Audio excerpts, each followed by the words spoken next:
Este podcast es posible gracias a nuestros patrocinadores Flat 101, SideSpect y Visual Website Optimizer. Gracias por vuestro apoyo a la comunidad CRO y CXO.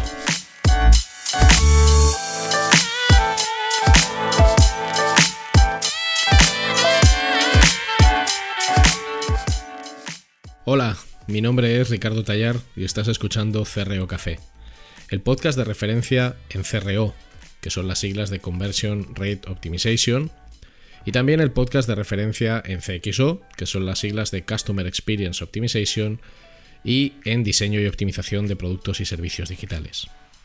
Aquí hablamos sobre nuestro trabajo como profesionales digitales con el objetivo de compartir, entretener y aprender, a veces en solitario y a veces con la mejor compañía de otros profesionales que pasan por este podcast. Yo estoy delante del micro, pero detrás está Luis Miguel Ferrer, que es quien hace que cuando escuches esto todo se oiga estupendo y fantástico. No le vas a oír, pero él es sin duda alguna el hormigón y el pegamento de este podcast. Gracias por tu tiempo y tu interés. Puedes preguntar lo que quieras o sugerir invitados o hacer cualquier comentario escribiéndome a través de mis redes sociales @rtallar, RTAYAR, en Twitter e Instagram, o a través de LinkedIn buscando mi nombre, Ricardo Tallar, y estaré encantado de leer tu opinión, mensaje, comentario o lo que sea. Y ahora vamos a disfrutar del podcast.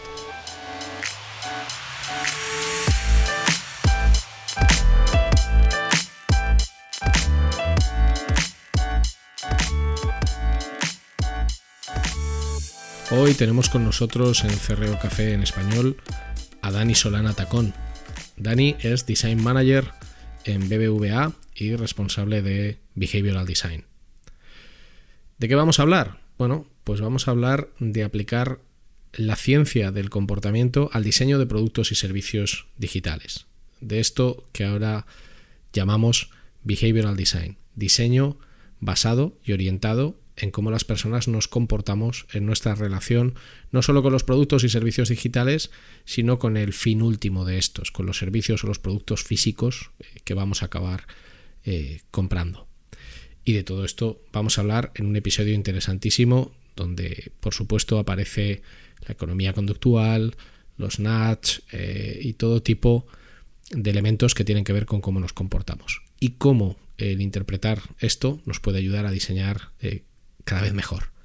Un placer tener a Dani con nosotros, así que ya sabes, busca una butaca, un sillón, un sofá, un puff, unas almohadas, lo que sea, tu mejor pijama o tu ropa cómoda, o si estás fregando o corriendo, pues tu ropa de deporte o de andar por casa, relájate y dale al play.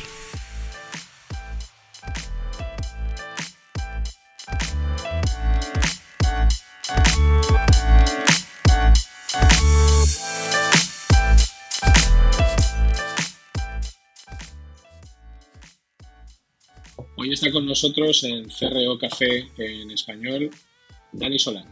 Bienvenido, Dani. Muchas gracias, Ricardo. Bueno, muchas ganas de tenerte por aquí por muchas razones. La primera, porque a lo largo de estos meses de CRO Café en español ha habido varias personas que han preguntado con especial interés cuándo trataríamos temas de banca. Y la segunda, porque bueno, ahora vivimos en un momento como de auge de todo lo que tiene que ver con el Behavioral Design, Behavioral Economics, economía conductual. Así que, ¿quién mejor que tú para hablar de todo esto, ¿no?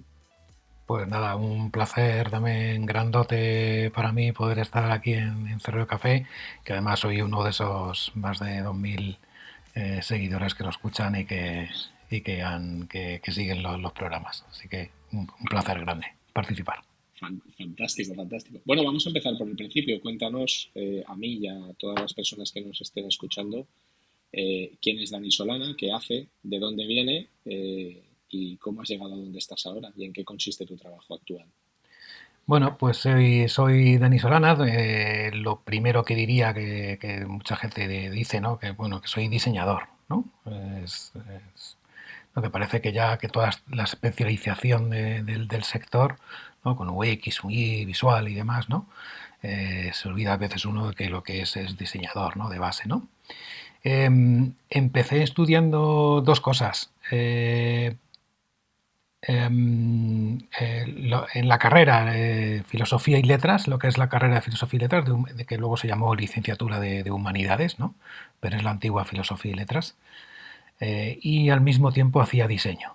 Entonces, por las mañanas iba a estudiar diseño y por las tardes iba a la facultad de ¿Pero estudiando ambas cosas o el diseño era una esto, cosa más vocacional? no, bueno, era vocacional, pero sabía, porque sabía que con humanidades, con filosofía y letras, no iba a ir a muchos sitios, ¿no?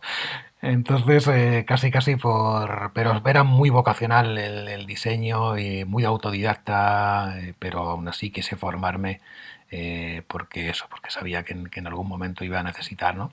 Luego más tarde he visto que ambas disciplinas estaban muy relacionadas. Siempre he usado mucho todo lo que aprendí en la carrera, como psicología, filosofía, lengua, toda la prehistoria, historia, ética y demás en diseño. Y ahora mismo ya con Behavioral Design todavía se ha unido más esos dos mundos, ¿no?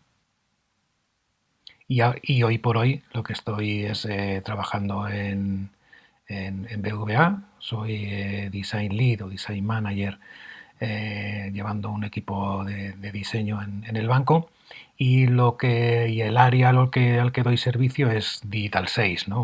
o venta digital. ¿Y en qué consiste tu trabajo para que lo podamos entender todos? ¿Qué haces? ¿Diseñas productos y servicios para el banco en esa capa digital? ¿Optimizas lo que ya hay? ¿Ambas cosas? Ambas cosas, efectivamente. Lo que hago es diseñar todas esas experiencias para todos los productos, desde tarjetas, seguros, fondos de inversión, eh, hipotecas, préstamos, ¿no?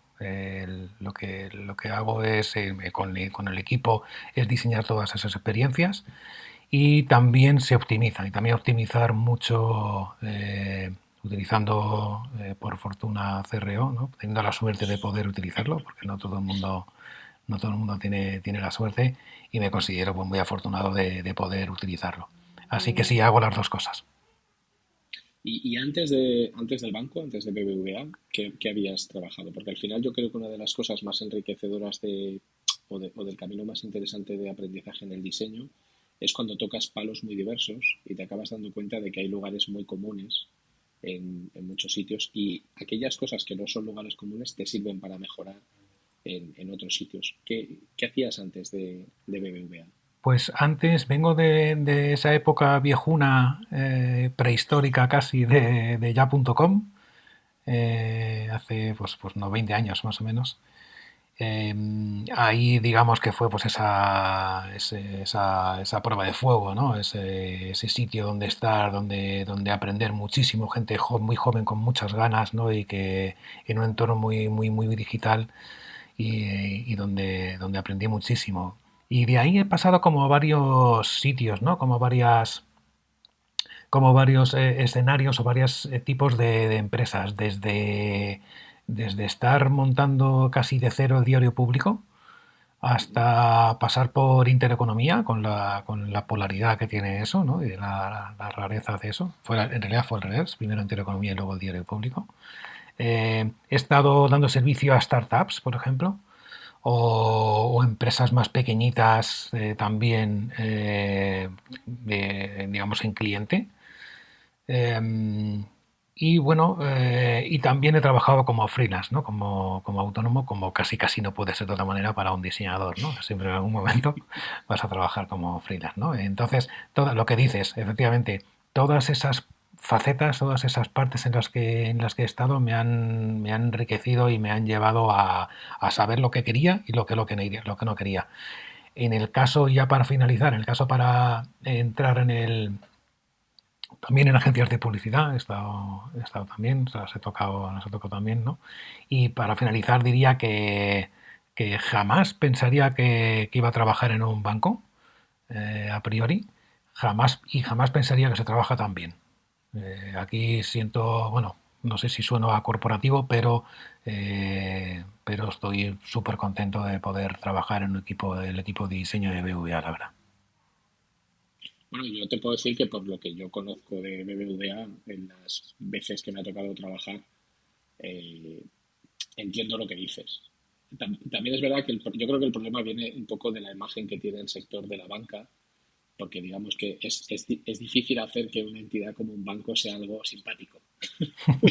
Sí, sea efectivamente. algo, Sí, nadie se sea algo levanta, simpático.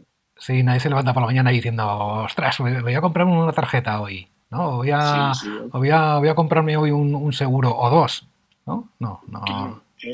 Y luego en vuestro caso, aún juegas, y yo esto lo he podido comprobar de primera mano, aún juegas con un factor adicional que son los bancos que vienen, digamos, del modelo tradicional del banco. Es decir, un banco como por ejemplo ING o un EvoBank, o ya no hablemos de las fintech, ya tienen otra imagen de cara a según qué público.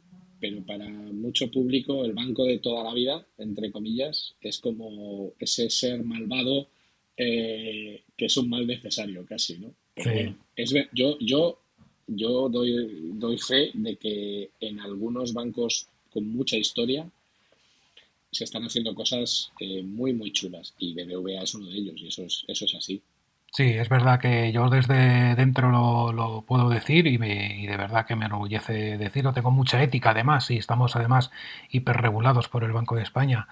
Y puedo decir con mucha tranquilidad que trabajamos para el cliente, para mejorar, intentar mejorar sus vidas, intentando que consigan el producto que necesitan, ¿no? Y no el que nosotros queremos venderle, ¿no? Sino el que realmente necesita, ¿no?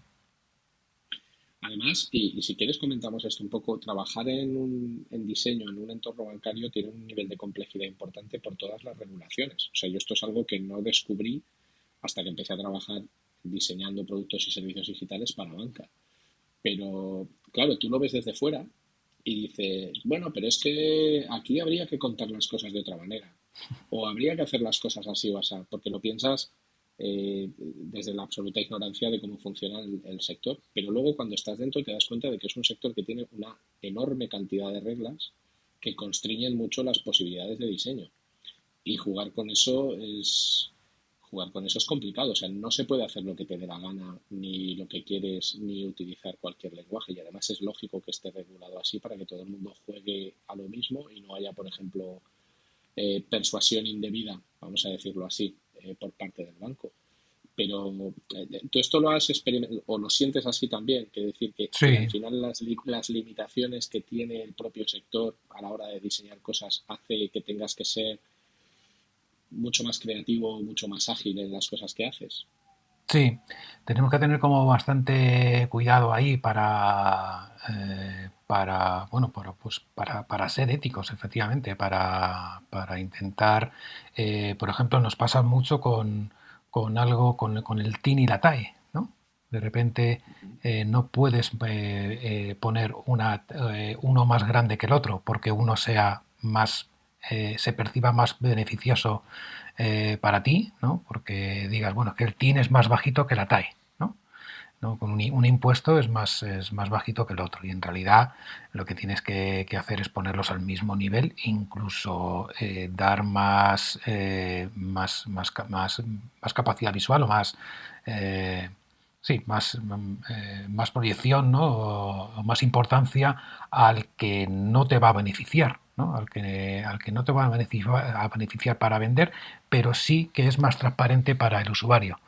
A mí me parece algo súper bueno. Me parece que estamos en una época en el que la transparencia también vende, ¿no? Y que que es algo movilizador, ¿no? En el que de repente y lo hemos visto en campañas de publicidad y en muchos sitios, ¿no? De eliminar esa letra pequeña, de eliminar todas esas tipos de prácticas no del todo éticas que se han tenido, ¿no? Se han llevado en otros sectores, en otros sitios, otras veces, ¿no? Y luego curiosidades, por ejemplo, con no poder decir sacar dinero, ¿no? Nosotros no A podemos, esto me refería. nosotros no podemos decir sacar dinero, ¿no? Tienes que utilizar otra expresión, ¿no? Para decir sacar dinero, ¿no? Entonces, bueno, te las tienes un poco que ingeniar para lograr que eso se entienda, ¿no? Porque de repente a lo mejor la gente no sabe lo que es un ATM, ¿no? No, no, bueno, y no solo eso, o sea, por ejemplo, el ejemplo de sacar dinero es muy bueno, porque al final tú tienes que huir de, digamos, lo que sería la rotulación común para que cualquier persona entienda la acción, que es un principio hiper mega básico de usabilidad. Claro, O sea, es decir, vamos a rotular las cosas con la acción que está implícita. to- Sacar dinero lo entiende todo el mundo, totalmente. pero ya, que, no sé, que te das pues, extraer efectivo o, claro, y ya empiezas a jugar, es complicado. O sea, a mí me sorprendió la cantidad de limitaciones, por ejemplo, que había en temas de contenido. O sea, lo que se puede, lo que no se puede decir, la regulación MIFI que exige que además hay una serie de información que tiene que estar sí o sí. Luego, cuando estás dentro lo entiendes, dices, vale, esto tiene sentido. Esto es para evitar pues que distintos bancos jueguen con cartas diferentes. Todos jugamos al mismo juego con la misma baraja. Pero Efectivamente. desde el punto de vista, pero desde el punto de vista del diseño es complejo. Y lo que yo sí he visto desde fuera, que a lo mejor tu visión en esto es distinta, es que si eres capaz de encontrar ese trigger o de encontrar esa pequeña palanca que tocándola consigues que algo de repente de ser muy difícil de entender pase a ser más fácil de entender, el impacto es brutal. Claro, mira, con el mismo ejemplo, ¿no? Una que me dirás, bueno, tiene poco de creativo, ¿no? La solución, pero bueno, a veces las soluciones simples, ¿no? Pues son más, impactan más, ¿no? Y de repente lo que haces es utilizar esa expresión que nos manda el Banco de España a utilizar, pero entre paréntesis pones sacar dinero. ¿No? Lo que viene siendo sacar dinero, ¿no? Y entonces ya, bueno, pues ahí consigues incluso esto mismo, ¿no? Una pequeña sonrisa de la gente, ¿no? Consigues hacer entender que tienes que tener ese lenguaje, pero que tú estás haciendo un esfuerzo para que quien está leyendo eso entienda que eso que nos referimos a sacar dinero, que nos obliga, que estamos obligados de forma totalmente legal y con todo el sentido a utilizar esa expresión, pero que abogamos o intentamos hacerlo más sencillo para el cliente diciéndoles, oye, a esto nos referimos con sacar dinero, ¿no? Me gusta mucho esto que has dicho del cambio sencillo, porque yo muchas veces en un proyecto, cuando a veces cuentas cuáles son las mejoras que vas a implementar, siempre, supongo que te habrá pasado, siempre hay alguien en la sala que te dice, Ricardo, esto es muy fácil, esto es una cosa muy fácil. Entonces yo por dentro siempre me quedo con ganas de decir, no, sí fácil es, pero a ti no se te ha ocurrido. Eso nunca lo digo, porque no puedo. Pero lo que sí digo es, la solución en sí no tiene por qué ser compleja. Lo que es difícil es el camino para llegar a la solución. O sea, al final el análisis previo que hay, tanto a nivel de research como a nivel de datos, para concluir que determinada solución, aunque en apariencia sea muy sencilla, es la adecuada. Eso es lo difícil, no la Total, solución en sí. totalmente de acuerdo. De hecho, es uno de los principios que utilizamos en Behavioral Design, ¿no? Transmitir esa facilidad cognitiva, ¿no? Pero para esa facilidad cognitiva tienes que utilizar métodos creativos y los métodos creativos no son fáciles de llegar a ellos, ¿no? Lo que pasa es que cuando al final sale esa solución, parece lo que dices, ¿no? Parece, ostras, qué fácil, ¿no? Pero claro, a toro pasado, ¿no? Cuando ya has visto como dice una amiga mía en el banco, ¿no? A escombro gritado, ¿no? Sí, es que desde la barrera todos somos grandes analistas, ¿eh? Cuando Sí, ya conoces los hechos y las consecuencias, todo es muy fácil de analizar. sí, sí, sí. Vamos a ir a la madre del cordero, si te parece, que es, por favor, explícanos qué es behavioral design. Vale, pues Behavioral Design se trata de aplicar métodos creativos, psicología y ciencia del comportamiento al diseño. Básicamente esa es la explicación, unir esos mundos, ¿no? Unir una ciencia del comportamiento, que es ciencia, es una ciencia más, está aprobada, está testada y experimentada. Eh, Unir toda esa ciencia del comportamiento y una psicología cognitiva a los procesos de diseño, ¿no? Al propio diseño. ¿Y en qué difiere entonces cuando se habla, por ejemplo, de behavioral economics o de economía conductual con behavioral design? Pues La diferencia así como más fehaciente o la que viene a la mente enseguida es Behavioral Economics. Lo que hace es aplicar lo mismo, ciencia del comportamiento y psicología, a la economía, y por el contrario, Behavioral Design lo que hace es aplicarlo al diseño, ¿no? Esa es básicamente la diferencia. ¿Por qué? Porque no todo lo que tenemos entre manos son decisiones económicas. Tenemos decisiones, por ejemplo, todo gira en general en torno a la toma de decisiones, ¿no? Y a esa toma de decisiones que es irracional.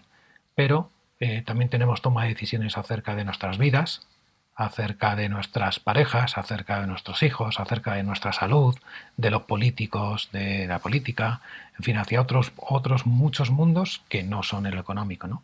Entonces, esa sería para mí la diferencia principal. Y una segunda, un poquito más concreta, sería también que, en mi opinión, Behavioral Design llega un poquito más allá que Behavioral Economics en cuanto a que también trabaja mucho con emociones. No solo con sesgos cognitivos, sino con emociones, ¿no? Entonces, ese mundo, ¿no? Por ejemplo, la anticipación, ¿no?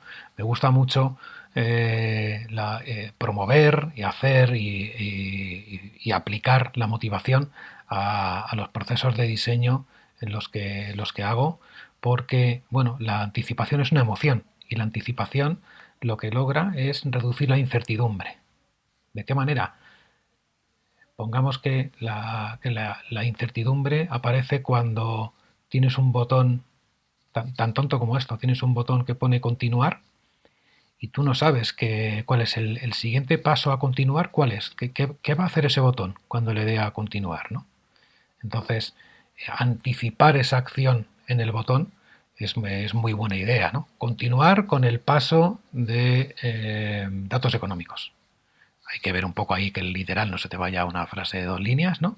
Pero siempre va a ser mucho mejor, ¿no? O la anticipación donde se puede mostrar también cuando no solo a la hora de comprar un producto, sino qué va a pasar después de comprar ese producto o servicio. ¿Qué va a ocurrir después? Eso es lo que tenemos que anticipar. Las personas necesitamos certeza. Todo el rato estamos buscando esa certeza. Y lo que logra la anticipación es saber lo que va a pasar en el futuro, ¿no? Poder anticipar a alguien lo que va a pasar, y eso moviliza mucho y eso logra reducir mucho la incertidumbre que suele ser una asesina de la conversión. Bueno, una parte principal de la conversión fundamental es mitigar los FUDs, miedos, incertidumbres y dudas. De cualquier proceso, de cualquier producto, de cualquier servicio, hay unos miedos, unas incertidumbres y unas dudas. En la medida en que seas hábil para minimizarlos, para hacer un debiasing, en el caso de hacer uso de Behavioral Design, en la medida que seas capaz de minimizarlo, tus probabilidades de éxito crecen. Mucho. Cuanto sí. más miedo, cuanto más incertidumbre hay, pues bueno, menores posibilidades hay de que alguien pues lleve a cabo un objetivo o una transacción. Exactamente, sí, porque posponemos la decisión o nos negamos a decidir con incertidumbre o la posponemos. Y en cualquiera de los dos casos lo que se hace es abandonar ese proceso de venta o esa conversión, claro.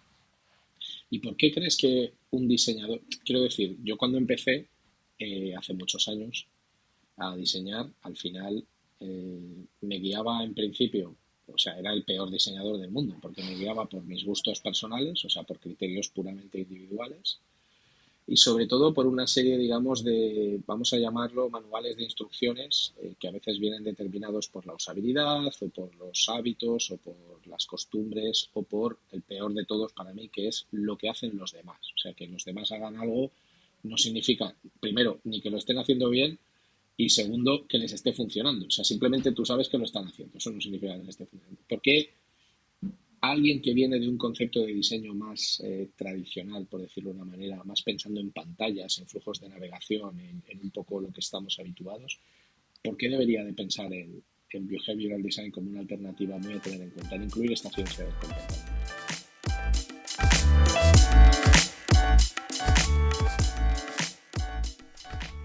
No te vayas, que solo es un anuncio y es muy corto.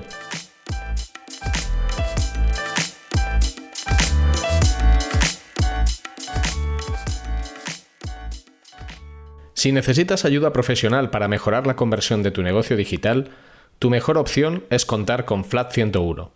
En Flat 101 somos especialistas en el diseño, desarrollo y optimización de servicios y productos digitales y podemos darte soporte en todas las áreas técnicas que intervienen en la conversión. Más de 15 años de experiencia profesional en más de 500 proyectos de conversión para multinacionales y startups a tu servicio, con el mejor equipo de profesionales CRO que vas a encontrar. El resultado nos importa y el cómo conseguirlo también. En Flat 101 estamos listos para ayudarte.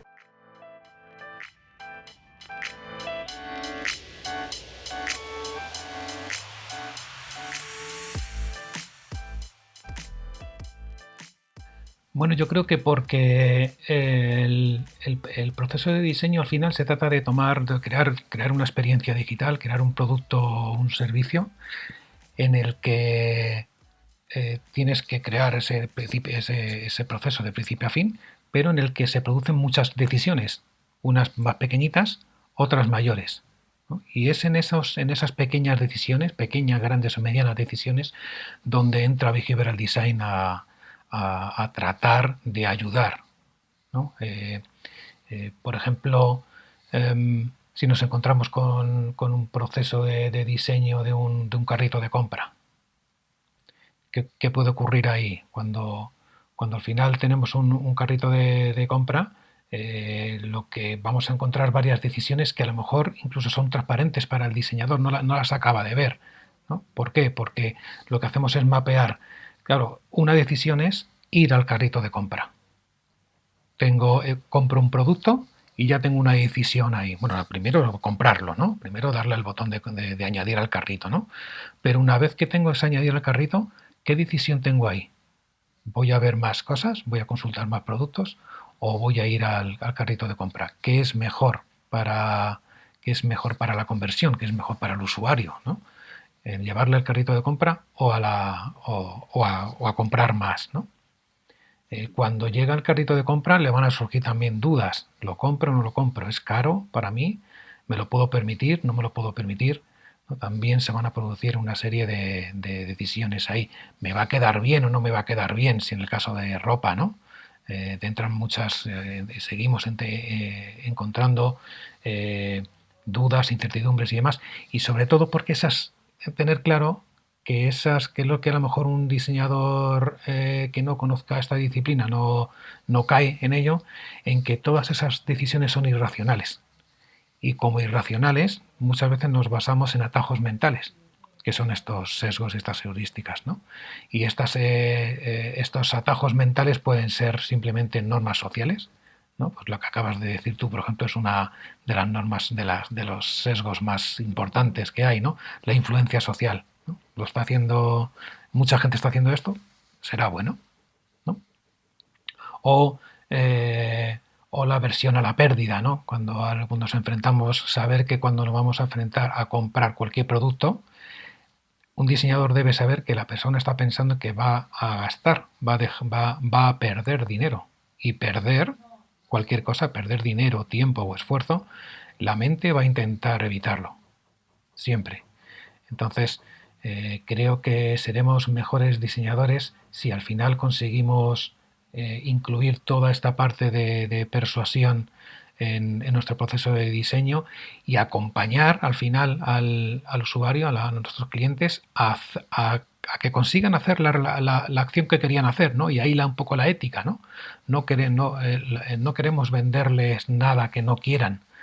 Muy al contrario, lo que queremos es que todos esos atajos mentales y todos esos sesgos que tenemos, todos esos errores sistemáticos, no influyan a la hora de que consiga hacer lo que quería hacer.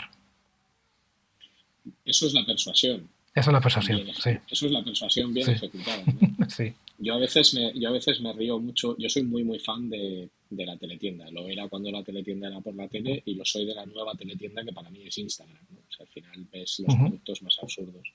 Y me hace muchísima gracia De hecho, lo muestro de vez en cuando ves productos que literalmente utilizan, vamos a decirlo así, todo el pack de sesgos que hay que utilizar para generar una compra impulsiva, ¿no? O sea, escasez, me quedan 2 unidades, eh, presión en tiempo, la oferta se acaba en 20 minutos, validación social, 38 personas que lo han comprado le han dado 5 estrellas,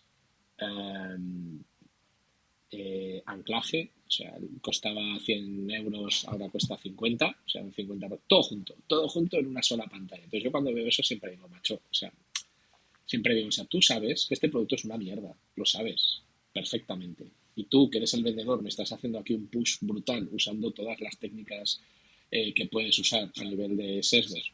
Y yo, que soy el consumidor, en realidad sé que me estás engañando. O sea, yo sé que estoy viendo un producto que es una mierda. O sea, es que lo sé, pero al final eres capaz de hacer que parezca atractivo para mí y al final es que me lo acabaré comprando. Totalmente. Yo creo que ahí has dado con el quid a la cuestión, ¿eh? Entre la diferencia entre persuadir y manipular, ¿no? A ese vendedor de la teletienda que decías tú le importas muy poco, ¿no? Y no le importó nada, vamos. O sea, Nada, mientras compre una batidora que me va a regalar otra, sí compro. Además es súper útil tener 2 batidoras funcionando a la vez. Eso de cualquier cosa, ¿no? El 2x1, que al final es ahí una vez más jugando con la versión a la pérdida, etc, ¿no? O sea, es que claro, es que son 2x1. O sea, dices, ya, pero si tú no vas a poder manejar 2 batidoras a la vez, ya, pero es que son 2x1. Claro, y fíjate, claro, es que ahí está toda esa ética, ¿no? Al final, ¿no? Yo lo llevo como en 3 puntos, ¿no? La diferencia entre persuadir y manipular, ¿no? Y lo llevo al propósito, ¿no? ¿Cuál es el propósito? A 3 cosas, ¿no? Una es el propósito. ¿Cuál es el propósito de tu intervención? Si es persuadir, vas a querer lograr un objetivo que te beneficie a ti, pero que también beneficie al otro. Que eso es cualquier diseñador que trabaje en cualquier sitio, cualquier empresa, evidentemente tiene unos objetivos comerciales, pero se trata de darle al cliente el producto que necesita. Tú tienes algo que vender y la persona tiene algo que comprar. Y eso es un match. Ok, tú ganas y la persona también, ¿no? Eso es... De hecho, incluso yo soy muy fan de Jesse James Garrett, el autor de The Elements of User Experience, Sí, y es lo primero que él define en un diseño, el alineamiento entre las necesidades del cliente y el objetivo del diseño. totalmente. Totalmente. Ese objetivo, ese propósito es esencial, ¿no? La transparencia sería el segundo, ¿no? Para mí, ¿no? La transparencia, ¿no? El tener claro lo que estás haciendo, ¿no? Tener claro que al cliente que estás vendiéndole, ¿no? Que tú lo estás vendiendo y él está comprando un producto. Entonces, creo que esa transparencia también debe existir, ¿no? No se debe dar esa manipulación, ¿no? De saber, de no saber qué te están vendiendo, ¿no? Entonces, esa sería para mí la segunda. Y la tercera sería a posteriori, ¿no? Los efectos en la persona, ¿no? Cuando te manipulan, al final te sientes mal. Es muy probable que cuando te des cuenta te sientas no mal, sino fatal, ¿no? Sí, o sea, tu pensamiento suele ser, me han engañado, y Me han de hecho, engañado. luego viene la vergüenza, o sea, me han engañado, pero como me da vergüenza no se lo voy a contar a nadie. Efectivamente. Entonces, la persuasión es todo lo contrario. La persuasión lo que logra son personas felices. Además, fíjate que tenemos ahí un sesgo grandote que se llama de varias maneras, ¿no? Y se encuentra en varios sitios, ¿no? Pero es un poco la paradoja de la elección, ¿no? Tiene que ver con la sobrecarga cognitiva, ¿no? Tiene que ver con la ley de Higgs también, ¿no? Tiene que ver con todas esas opciones que tenemos. Cuando se nos presentan muchas opciones, tendemos a posponer la elección, ¿no? Vemos muchas cosas, muchas opciones para comprar, ¿no? O para decidir entre ellas, y cuantas más opciones tenemos, más nos cuesta decidir. Con lo cual, eso lo sabemos. Lo que a lo mejor no sabemos bien también es que cuando elegimos en ese entorno de muchas opciones, lo que va a pasar es que cuando decidamos nos vamos a sentir más infelices con esa decisión, porque vamos a pensar, he elegido bien, no he elegido bien, podía haber elegido esto, podía haber elegido lo otro, también había esta posibilidad, había esta otra, con lo cual logras un poco de infelicidad. Si ahí consigo, como diseñador, reducir las opciones con total transparencia y conseguir que la persona elija entre 2 o 3 opciones, sería lo ideal, voy a encontrarme una persona que ha comprado lo que quería y que está mucho más segura y confiada de lo que compraba. Totalmente. Yo soy muy fan de Barry Schwartz, que es el autor de Sí, Paradox of Choice, justo. el psicólogo. Y hay un vídeo en TED donde él habla de la paradoja de la elección en unos 15 o 20 minutos y el tío lo explica muy bien. Y es que lo que sucede es justo esto, pero no te tienes que ir. O sea, yo uso mucho de ejemplo cuando se lo tengo que explicar a un cliente las cartas de los restaurantes. O sea, qué agobio cuando tienes que elegir entre 20 primeros y 20 segundos. Y además, el problema es que la decisión tuya de lo que has escogido aparece muy condicionada por las 19 que no has escogido. Es decir, tú te estás comiendo el primer plato que hayas escogido, lo que sea, y dices, jo, está bueno. Pero hostia, igual hubiera estado mejor esto otro, porque tenía ahí otras 17 elecciones. Entonces es como que no llegas a disfrutarlo del todo. Entonces yo soy un declarado fan de la reducción de elecciones, que además me parece el verdadero arte del diseño, que es reducir. O sea, lo difícil es reducir. Añadir cosas es muy fácil. Efectivamente. Añadir no tiene ningún mérito. Ponemos uno más, un botón más, un texto más, una foto más, un plato más en el menú. Pero quitar escuece. Efectivamente. Y luego tienes, ahí tienes que gente como Netflix que controlan muy bien behavioral design y saben que tienen que reducir esas opciones. No nos pueden mostrar los 60.000 títulos que tienen porque seríamos incapaces de elegir. Aún así ya somos incapaces de elegir. Nos ponemos un viernes por la noche a intentar ver una peli, una serie y no sé, y acabamos leyendo un libro que a lo mejor no es tan malo que pongan más opciones para que leamos más, ¿no? Ya sabes que en Netflix hay gente que lo que hace, y yo entre ellos, no es ver algo en Netflix, es ver Netflix. O sea, vamos a ver que todas las opciones que tenemos en Netflix, y cuando llevas 50 minutos intentando elegir, dices, bueno, pues lo dejo y me pongo un capítulo de Friends. Totalmente. O gente más cercana al mercado español como Zara, ¿no? O otros retailers de moda, ¿no? Que tienen tantísimos productos, ¿no? Tan parecidos unos con otros, ¿no? A lo mejor tienes una blusa blanca y se diferencia que una tiene volantes y otra no, ¿no? Y de esas a lo mejor puedes tener 5, ¿no? Entonces, claro, ahí se produce una paradoja de la elección brutal, ¿no? Entonces, fíjate que hay uno a la anterior pregunta, ¿no? Y eso es, por ejemplo, una de las razones por las que alguien de diseño o de marketing debería conocer esta disciplina, debería ser consciente de que esto ocurre y debería trabajar esa experiencia para lograr esto, ¿no? Para lograr reducir, ¿no? Más que aumentar, porque lo racional, entre comillas, es decir, bueno, con más productos, pues mejor, ¿no? Más opciones tiene el cliente, ¿no? Y en realidad es todo lo contrario. Así es. Oye, todo esto que estamos hablando, ¿cómo se usa en un banco? O sea, es decir, está muy bien esto que estamos hablando, pero todo esto, ¿cuáles son los principales sesgos que nos afectan en una decisión vinculada a una operación bancaria? Que entiendo que no será lo mismo alguien que ya es cliente que alguien que no lo es. De hecho, se suelen trabajar en proyectos diferentes, la parte pública de la parte de la parte privada. Correcto. Pero quiero decir, ¿tú cómo trabajas con esto en banca y cuáles son los sesgos que más nos afectan en la relación que tenemos con los productos y servicios digitales de banca? Pues te contesto en dos partes. Te digo cuáles son esos sesgos, o me mojo con ellos, vaya.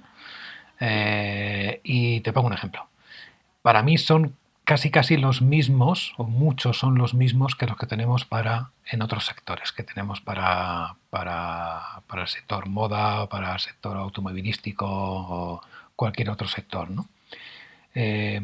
Pero diría que de los que más he comprobado que son más movilizadores o que más nos ocurren, ¿no? Diría que está la influencia social.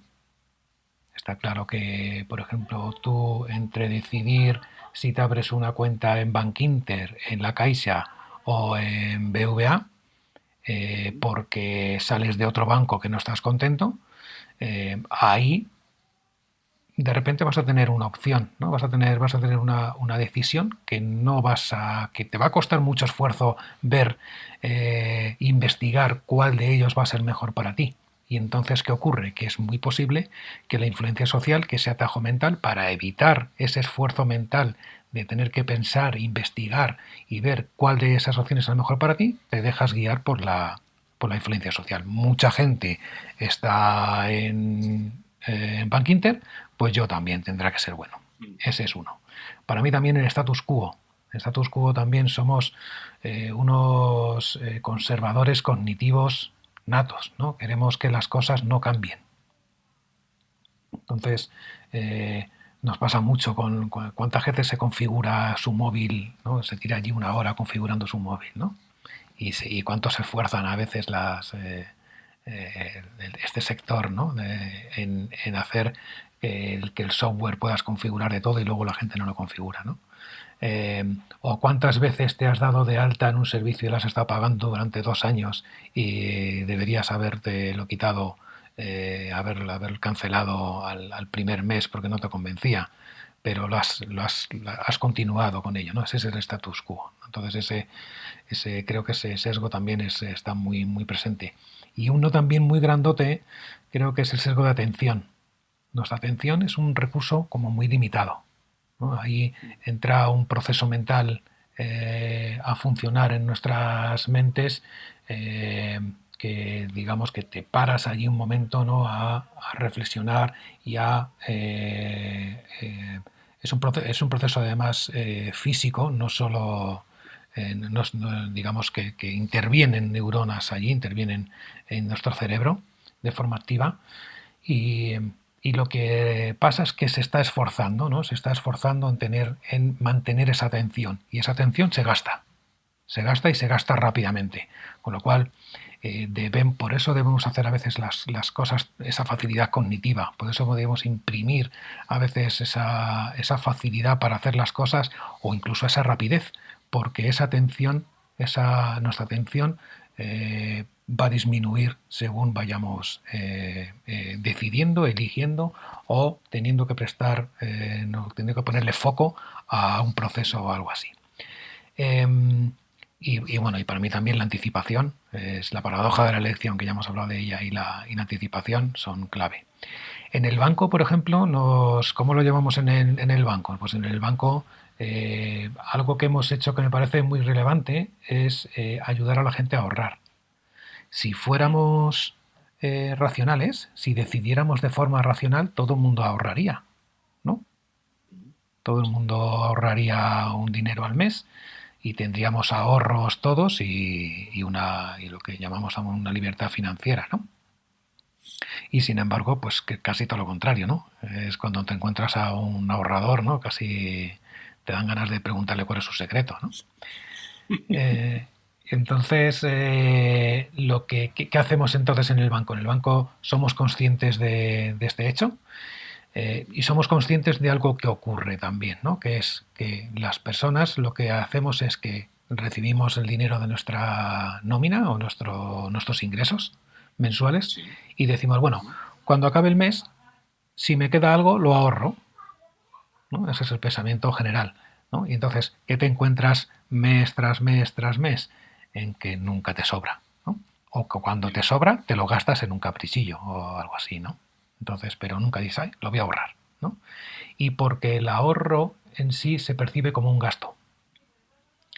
Se percibe como somos tan cortoplacistas y somos tan dependientes de beneficios inmediatos, ¿no? Queremos los beneficios que sean ya, ¿no? Tenemos un cortoplacismo muy grande y entonces queremos ver las consecuencias de nuestra elección, ¿no? De lo que compramos y de lo que hacemos, lo queremos ver inmediatamente, ¿no? Ya, lo quieres ver ya. Claro, y el ahorro no, el ahorro es a largo plazo, con lo cual estamos jugando casi contra la mente, ¿no? En ese sentido. Entonces, ¿qué hacemos? Creamos una herramienta que se llama Programa tu cuenta, con varias reglas automáticas. Y entonces le decimos a nuestros clientes, cuando te llegue el dinero, crea una regla. Una regla que sea ahorrar un 5% de ese dinero cada mes. Entonces, logramos que la gente cree esa regla cuando llega el dinero, cuando llega su nómina o sus ingresos, de forma que la capacidad, ¿no? Que es un modelo de Fogg, ¿no? De Fogg Model, ¿no? La capacidad es grande, la facilidad es grande de poder ahorrar porque tienes dinero ahí. Y la motivación también es grande porque les damos esa señal, les decimos que pueden ahorrar, que tienen que ahorrar y que es bueno para ellos, con lo cual tenemos esos dos ejes, motivación y capacidad a tope.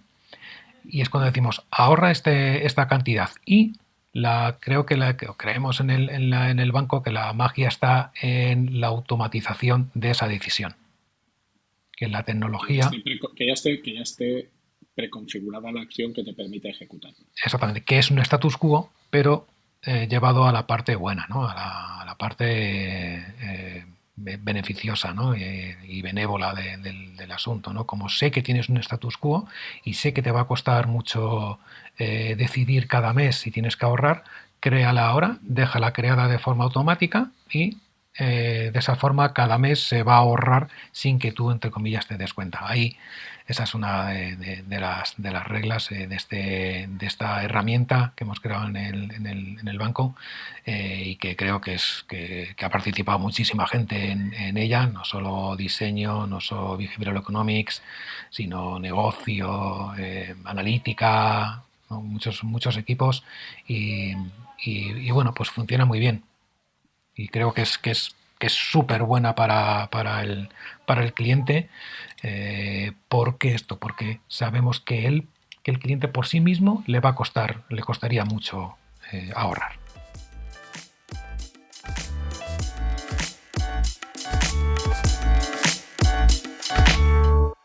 Will this work? Maybe not. Isn't that what we're all trying to figure out? With VWO, create and A/B test different variations of your website to continuously discover the best performing versions that improve conversions. Stop guessing. Start A/B testing with VWO today.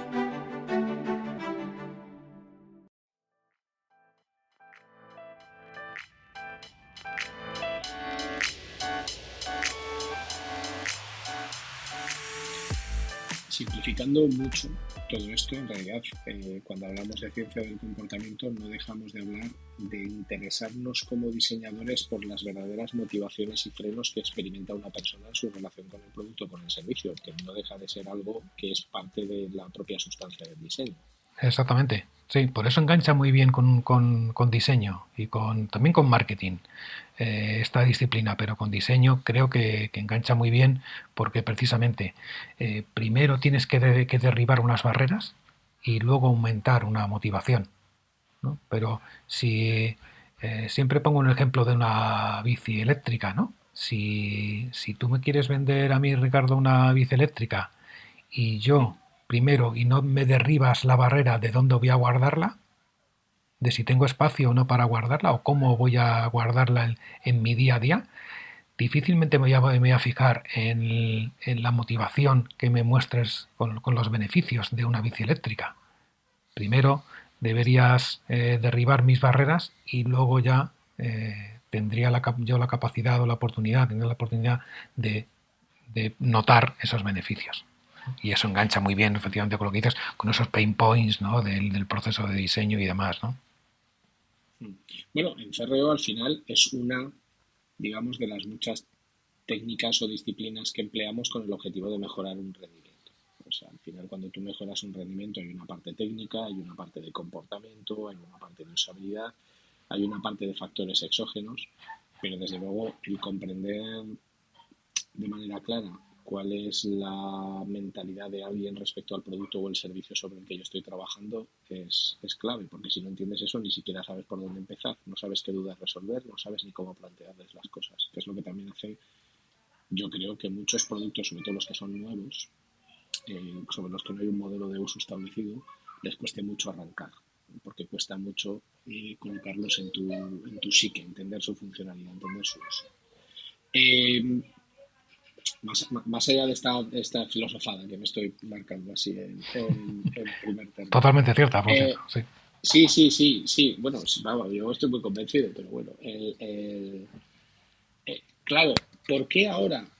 ¿Por qué crees que ahora hay un auge de esto que llamamos behavioral design? Porque al final las lecturas de behavioral economics empiezan a principios de los 70, o sea, la primera publicación de Kahneman, donde ya se habla claramente del concepto de sesgo cognitivo, es del año 71, si no recuerdo mal, que es la ley de los pequeños números.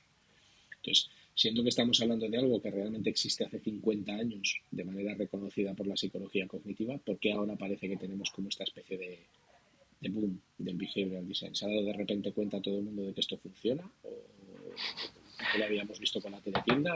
¿O simplemente es que ha llegado la moda de...? Yo diría que hay varios factores, ¿no? Algunas cosas de las que has dicho.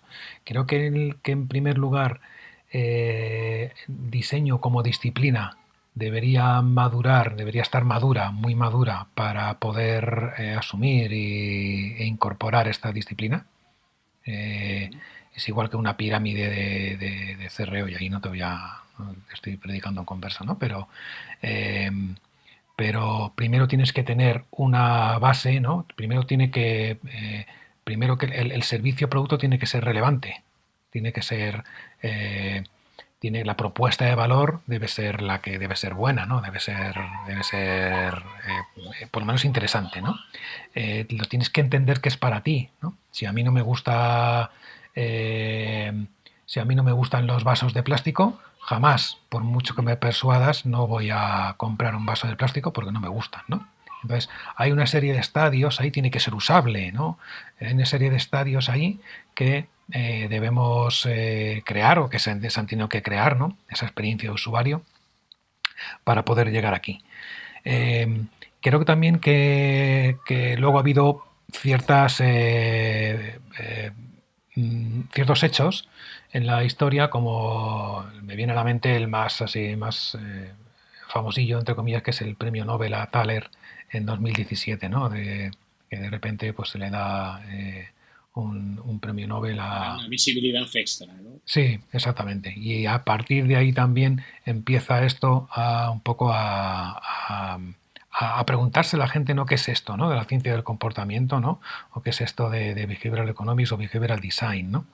Y luego también la adopción creo que es esencial también de los grandes, ¿no? De repente las grandes corporaciones, ¿no? Las grandes industrias como Netflix, como Expedia, Airbnb, Booking, empiezan a adoptar esta disciplina. Y como suele pasar muchas veces cuando la adoptan los grandes, aquello luego va calando, ¿no? hacia el resto de la industria, ¿no? Del tejido industrial, ¿no? Entonces va bajando, ¿no? Y entonces lo empezamos a usar también otro tipo de personas que estamos en empresas más medianas o más pequeñas, ¿no? Entonces, resumiendo, creo que ha sido un compendio ahí de factores que han logrado que han logrado que hoy por hoy tengamos la suerte de poder tener toda esta bibliografía, todos estos recursos, y de poder contar con behavioral design, ¿no? Y poder conocerlo y saber que está ahí para poder ayudar al usuario, ¿no? Al cliente. Y claro, tú al final trabajas en BBVA y estamos hablando de Netflix y de la adopción por parte de los grandes. ¿Cómo le explicarías esto a alguien que tiene un negocio digital pequeño? Porque al final las pymes son la sangre del tejido empresarial en cualquier país, y en España no son una excepción. O sea, hace poco yo soy muy propenso a utilizar datos para tomar decisiones. Y mirando el INE, al final, el Instituto Nacional de Estadística, al final en España hay un 99,85% de las más de 3 millones de empresas abiertas que tienen menos de 50 empleados. O sea, son pymes de verdad, de manual. ¿Esto tiene sentido para todo el mundo? ¿Es algo para mí sí lo tiene, pero quiero ver tu opinión. ¿Esto tiene sentido para todo el mundo? ¿Es simplemente una cuestión de saber en qué grado yo tengo que aplicarlo si soy pequeño y en qué grado tengo que hacerlo si soy grande? Si soy pequeño, ¿cómo me inicio en esto? Yo diría que tiene todo el sentido para las pymes. De hecho, y estoy de acuerdo, donde tendría que calar más, en mi opinión, sería en estos pequeños negocios porque les ayudaría a vender más y a vender más de forma ética, ¿no? Tienen productos muy buenos, pero que no llegan al usuario, que cuando llegan empiezan a dudar, ¿no? Y empiezan a ver, por ejemplo, tenemos un sesgo bastante importante también, que es el de mera exposición, ¿no? El de que simplemente una marca, cuando tienes que decidir entre dos marcas, entre dos productos, simplemente porque uno te suena más, uno lo has visto en la tele, han hecho publicidad o demás, lo eliges simplemente, es un atajo mental más. En lugar de pararte a decidir y a comprobar cuál de los dos es mejor para ti, y eso requiere un poco de esfuerzo, ¿no? De analizar, oye, voy a ver este producto, voy a ver este otro, voy a verlos bien, requiere tiempo y esfuerzo. Como la mente va a tratar de evitar que te esfuerces y que gastes tiempo, esfuerzo, energía en ello, utilizas un atajo mental. ¿Cuál? El de mera exposición, ¿no? Y de repente el producto de una marca grande puede ser elegido ante un producto de una pyme simplemente porque lo has visto en la tele, ¿no? Simplemente porque has oído hablar más de él, ¿no? Entonces, creo que es muy necesario que esta disciplina llegue a las pequeñas empresas de este tipo, de 50 empleados o menos, y que se puedan beneficiar también de esto y que puedan contrarrestar esos efectos que los grandes están usando o que, aunque no los estén usando, que ocurren, ¿no? Entonces, que sean conscientes. Lo que pasa que ahí es verdad, ¿cómo empezarían? Bueno, pues teniendo alguien que les asesore en este sentido. Lo que pasa que aquí en España todavía somos muy pocos, ¿no? Los que lo controlamos, ¿no? Incluso, fíjate, ¿cuántas de esas empresas tienen un perfil de diseño dentro? ¿No? Digo que antes de pensar en el chatbot,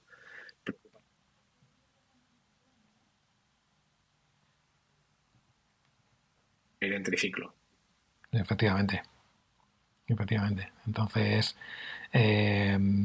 bueno, creo que en realidad no hace falta tener el perfil de diseño para utilizar Behavioral Design, ¿no? Es otro de los grandes también aprendizajes un poco que quiero comentar, ¿no?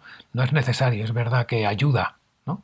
Porque el diseñador o la persona de marketing, ¿no? Es posible que pueda aumentar la potencia del sesgo, aumentar la potencia de behavioral apoyándolo con sus propias técnicas de diseño de marketing, ¿no? Pero desde luego tiene que llegar a las pymes de alguna forma, y bueno, yo estoy enseñándolo, por lo menos estoy intentando ahí hacer mi pequeña labor con ello, que estoy enseñando Behavioral Design para que, y a mi curso va mucha gente, ¿no? De muchas empresas, ¿no? También pequeñas, ¿no? Entonces, bueno, hay mi pequeño granito de arena, así un poco, aunque se salga de lo humilde, pero bueno. Bueno, Dani, nos podríamos pegar hablando aquí la vida, pero como hay que ir terminando, siempre acabamos de la misma manera. ¿Cuáles son, según tu criterio, buenas fuentes, buenos libros, buenos recursos de los que cualquiera podemos aprender? Te voy a pedir esto y luego una experiencia vital que tú hayas vivido que recomiendes para todo el mundo por lo que te ha enseñado. Estas dos cosas: recursos sobre Behavioral Design que recomiendas y una experiencia vital tuya que digas, esto lo tiene que vivir todo el mundo porque es súper útil. Vale. Yo diría que como recursos, sobre todo me preguntan también mucho, ¿no? acerca de ello. Y como normalmente todavía no está... no hay una adopción grande, ¿no? Y una especialización grande, me voy más al inicio, ¿no? A cómo iniciarte, ¿no? Qué tienes que leer o qué tienes que hacer para comprender más este mundo, ¿no? De behavioral design, o de behavioral economics y de ciencias del comportamiento. Y ahí, la que tú has dicho, la primera, creo que es la base, ¿no? Pensar rápido, pensar despacio, de Daniel Kahneman, creo que es la base. Es un libro denso, no único. Es muy denso, ¿eh? Es muy denso, sí. Es muy denso. Hay que hacer una versión en audio, una versión comentada o algo en cómic o algo en cómic. Sí. Sí, es verdad, porque es denso. Empieza a hablar de muchos experimentos y al final queda un poco denso la cosa, pero casi que es hay que leerlo, ¿no? Algo con lo que empezar, diría, antes que con pensar rápido, pensar despacio, para que la gente no acabe suicidándose con una lectura así, ¿no? O abandonando, ¿no? Diría que es un libro de Dan Ariely, que es tiene un nombre, una traducción fatal en español, que es Las trampas del deseo, ¿no? En realidad, el libro en inglés se traduce se tendría que traducir como predeciblemente irracional, ¿no? Aquí, en este libro, lo que hace Dan Ariely es pues dar todo este conocimiento acerca de esto, de cómo pensamos de forma irracional y cómo esta irracionalidad es predecible. Y aquí engancho mucho también con CRO. Si es predecible, lo puedes testar, ¿no? Y si es predecible, puedes adivinar o puedes ver cómo va a ser después, ¿no? Entonces, creo que esos dos, así como para empezar, sería lo ideal. Tenemos muchos más. Tenemos a Robert Cialdini, por ejemplo, o como autor, ¿no? Que tiene el influencia. Pero creo que esos dos serían los mejores. Y últimamente he visto en Netflix, aquí podéis ir directamente a Netflix, no hace falta que busquéis ni nada, con lo cual no vais a tener el sesgo, ¿no? Es La mente en pocas palabras. Es un documental bastante bueno. Hay todo tipo de capítulos ahí, pero hay un par de ellos muy buenos, hablando de la influencia social, de los jóvenes, y un poco de cómo funciona ahí nuestra mente, y muy fácil de consumir, ¿no? De 20 minutos más o menos los capítulos, muy interesantes y muy fáciles también de ver cómo nuestra mente piensa de esta forma, ¿no? Y la experiencia vital, yo voy a decir algo a lo mejor que no es muy popular, ¿no? Pero eso está bien, eso está bien. Diría que, y aquí engancho con mi perfil de diseño y demás, ¿no? Que es el haber trabajado como freelance, ¿no? Creo que haber trabajado como freelance para mí ha sido unas experiencias vitales. No fue traumática para mí, pero afortunadamente, ¿no? Pero sí que logró ver que si puedes, porque hay gente que no puede, pero si puedes trabajar en un equipo con más gente al lado, con que puedas aprender de ellos, que ellos puedan aprender de ti, que trabajar en la soledad es decir, ese trabajo de freelance, de autónomo, cuando estás solo, ¿no? No cuando estás enganchado en un equipo, ¿no? Que esa forma de trabajar, lo que al final consigues que aprendas poco, que innoves menos, porque tienes también todos estos sesgos, vas a tener un status quo brutal, y entonces vas a querer hacer las cosas del mismo modo que las haces siempre, ¿no? Sin querer innovar y sin querer ver cosas nuevas, y al final también logra también el que no interactúes con gente, con personas, y ver otras formas de pensar que logren ver un poco cómo trabajas tú, y en último caso, por ejemplo, tener lo que nos gusta decir en el banco, en el equipo de diseño, es ego cero, ¿no? Aquí cuando haces, los diseñadores tenemos un poquito de ego ahí, o un muchito, no sé si un poquito o un muchito. Y cuando haces CRO, pues a mí me gusta mucho, claro, me encanta hacer CRO. Porque además te pegas esas leches, ¿no? De repente lo que tú crees que va a funcionar muy muy bien, pues no funciona nada, ¿no? Y entonces ahí creo que esa lección de vida, ¿no? de los que te dan los propios usuarios, ¿no? Creo que es necesaria para cualquier persona para seguir aprendiendo, para intentar seguir mejorando, para salir de la caja y demás. Bueno, pues yo estoy muy de acuerdo contigo, me parece fantástica tu aportación y si no lo estuviera también me parecería fantástica. Hasta aquí, que ya llevamos más de una hora. Muchas gracias por tu tiempo, por todo lo que has compartido con nosotros y espero que podamos tenerte de nuevo en el futuro y que hayas pasado un rato agradable.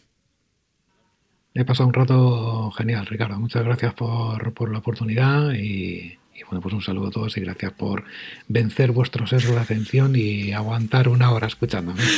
Muchísimas gracias, Dani. Un abrazo, cuídate mucho. Un abrazo. Hasta luego. Chao.